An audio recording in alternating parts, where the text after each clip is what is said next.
ആം ആദ്മി പാർട്ടിയിലെ sensational MP Rajeev Chadha BJP-യിലേക്ക് കൂറുമാറിയെന്നാണല്ലോ ഇപ്പോഴത്തെ ചർച്ചാ വിഷയം.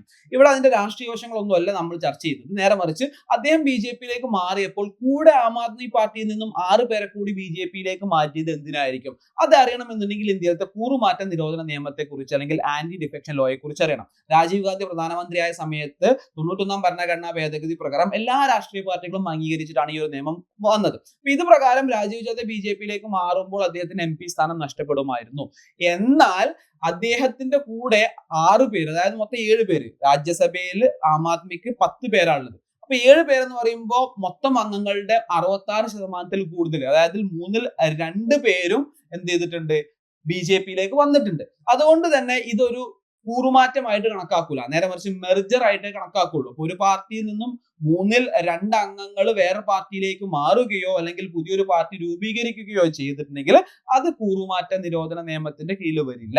അപ്പൊ ഈ പാർട്ടി മാറിയാൽ മാത്രമല്ല ട്ടോ, പാർട്ടി കൊടുക്കുന്ന നിർദ്ദേശത്തിനെതിരായിട്ട് പാർലമെന്റിലോ നിയമസഭയിലോ ഒക്കെ വോട്ട് ചെയ്താൽ പോലും ഈ കൂറുമാറ്റ നിരോധന നിയമപ്രകാരം അദ്ദേഹത്തിന്റെ MP MLA സ്ഥാനം എടുത്തു കളയാൻ പറ്റും. എന്നാൽ ഇവിടെ ആ ഒരു ട്രാപ്പ് ഒഴിവാക്കാൻ വേണ്ടിയിട്ടാണ് BJP-യും രാജീവ് ചദ്ദയും കൂടിയിട്ട് ആം ആദ്മി പാർട്ടിയുടെ മൊത്തം 10 ആൾക്കാരിൽ 7 ആൾക്കാർ ഇപ്പൊ BJP-യിലേക്ക് മാറി. അപ്പൊ അതൊരിക്കലും ഒരു കൂറുമാറ്റ നിരോധനമല്ല, കൂറുമാറ്റമല്ല, നേരെ മറിച്ച് അതൊരു മെർജർ മാത്രമാണ്. അപ്പൊ അതിന്റെ ഒരു നിയമവശങ്ങൾ കൃത്യമായിട്ട് നിങ്ങൾക്ക് മനസ്സിലാക്കാൻ വേണ്ടിയിട്ടാണ് നമ്മൾ ഈ വീഡിയോ ചെയ്യുന്നത്. താങ്ക്